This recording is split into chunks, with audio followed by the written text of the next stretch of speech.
তো গাইজ সবার আগে টিকটক ভিডিওটি দেখো, তারপর বাংলার দুষ্টু পোলাপানদের করা ফানি কমেন্টস পড়বো। সো লেটস গো।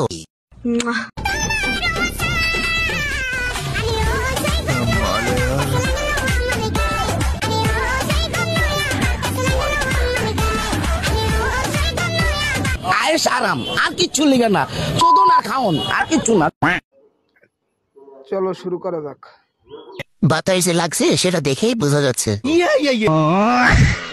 ডাব চুরি করতে ডাব গাছ খুঁজতে হবে না, টিকটক আসলেই হবে দেখছি।